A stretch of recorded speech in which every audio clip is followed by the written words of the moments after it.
Most people think you need a CNC machine to build a fluted backdrop like this. But that's not true. You can actually do this with basic tools, and I'll show you how I approach it in my shop. This design is one of my favorites, and I like this version over the fully fluted backdrops even more because the texture stays on the outside and the center left clean. So later you can add any wordings, baby shower, birthday, whatever, and it just works really well for events. For this build I'm using 3/4 inch ultralight MDF. And yeah, it's still heavy. But compared to regular MDF, it's a big difference. Regular sheets are around 90 to 100 pounds, and this one is closer to 60. So just moving it around the shop is already easier, especially if you are working alone. I usually don't get this from big stores because they don't carry it. Most of the time I find it at local hardwood suppliers. Price is almost the same, but your bag will thank you later. So I break the sheet down first. I'm using my track saw for this, but if you don't have one, you can do the same thing with a circular saw and straight edge. The goal here is just to get a clean straight cut. And one thing I always pay attention to, I keep track of my factory edge. The edge is perfectly straight. And later on, when we start routing, that actually becomes really important.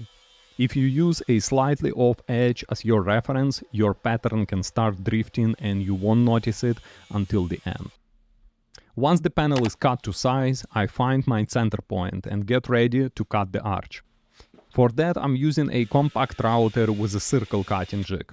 I like using the Jasper jig because it's very precise and has all these markings which makes everything so much easier. I put in a straight spiral bit, set my depth just past the thickness of the board and cut the arch. This is one of those steps where you don't want to rush. Just let the router do the work and keep your movement smooth. And then we get to the part that makes this whole build stand out, the fluted design. This is where most people think you need a CNC, but you don't. You need patience.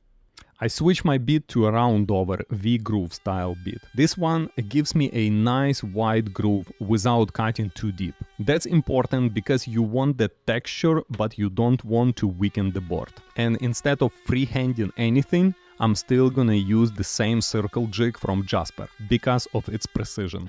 I will start working my way inward, one pass at a time. Now here is something important. The exact spacing is not the point, the consistency is. Because your spacing depends on the bit you are using. If you are using a smaller bit, your steps will be tighter. If you are using a bigger bit, your spacing will change, but the techniques stays exactly the same. You make a pass, move in slightly and repeat it. And every time before I cut, I just double check where the bit is going to land. That's what keeps everything clean and even. At first it might not look perfect. MDF tends to leave those little fibers, especially on the first pass. That's normal. Don't worry about it too much. Once everything is done, we will sand it and clean it up. As you keep going, you start to see the pattern forming. It goes from just a flat board to something that actually looks really nice. And yeah, it gets dusty, really dusty. MDF dust is no joke, so I usually keep a vacuum nearby and clean as I go. It just makes the whole process so much easier. By the time I get closer to the center, I stop and leave that middle section clean. That's intentional. That's where your design, lettering or logo is going to go later, and that's what makes this backdrop so useful for events. You might also notice there is a small edge left on the outside after all the passes. That's normal. You can sand it down if you want or leave it. Personally, I like leaving it. It keeps the flutes looking full. At this point, the curved fluted part is done. And it already looks really good. But we are not finished yet. Next, I'm going to show you how I add the straight vertical flutes to complete the whole look. And if you are watching this thinking you could probably build something like this, you are right, you absolutely can.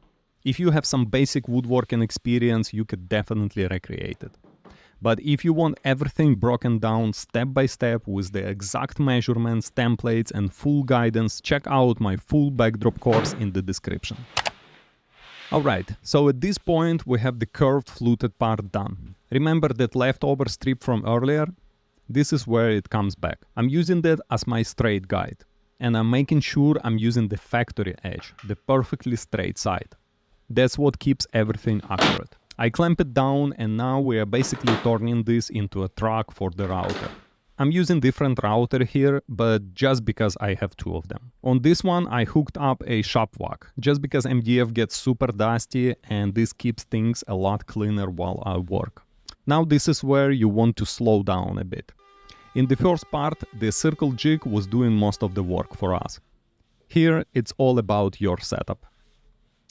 So before I even start cutting, I place the router inside of the groove we already made.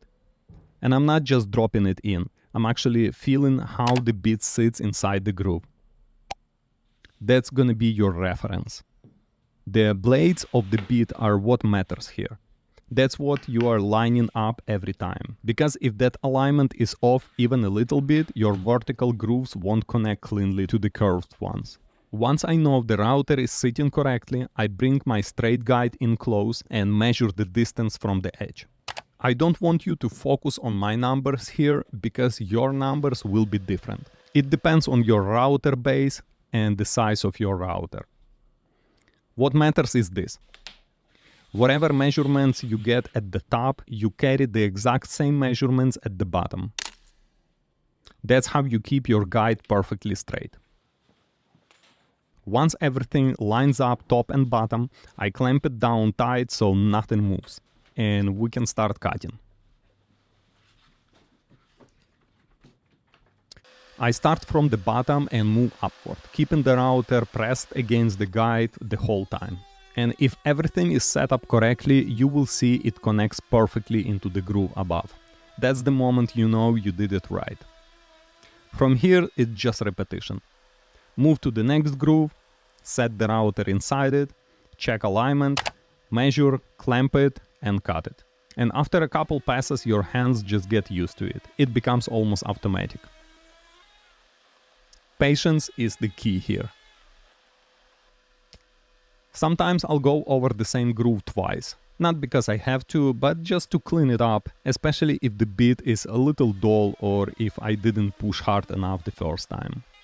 And as you keep going, you will start to see the whole pattern come together. That's when it starts looking really clean and professional. Now here is something important. When you move to the other side of the arch, everything looks the same. But it actually works a little different. At first you might think you're just gonna repeat the same motions. But the router doesn't behave the same way on the other side. Because of the direction the bit spins, on one side it naturally pushes into your guide.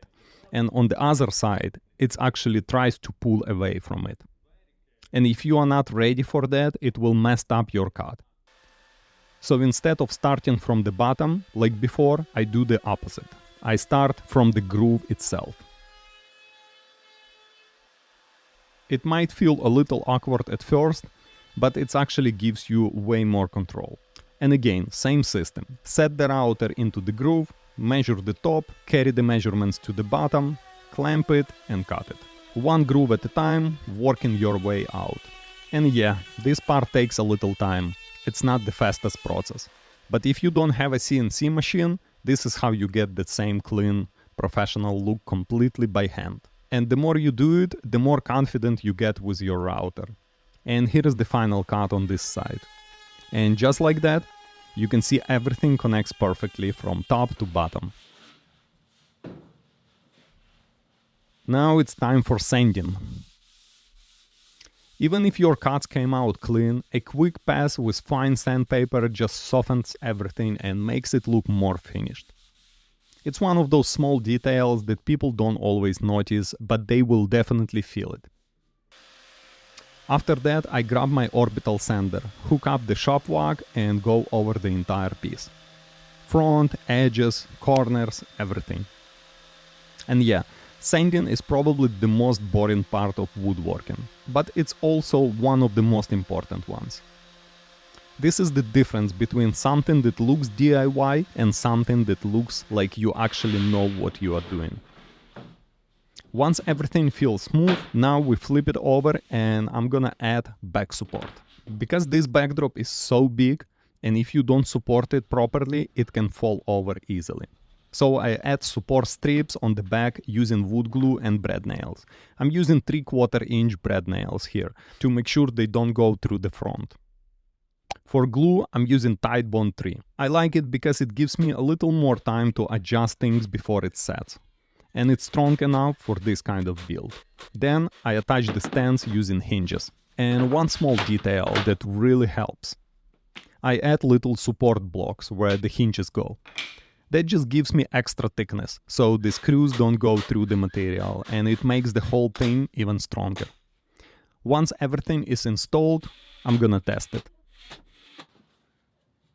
And there it is, standing on its own. But keep in mind, never rely on the stands alone. Always use sandbags, especially if you're using this for events. Outside, wind can knock it over. Inside, someone can bump into it. And now let's take a look at the final result. All the grooves connect perfectly. The fluted pattern flows from top to bottom, and the center is clean, ready for any design or lettering. And the best part, this was all done without CNC. And if this video helped you, make sure to subscribe for more builds like this, and I'll see you in the next one.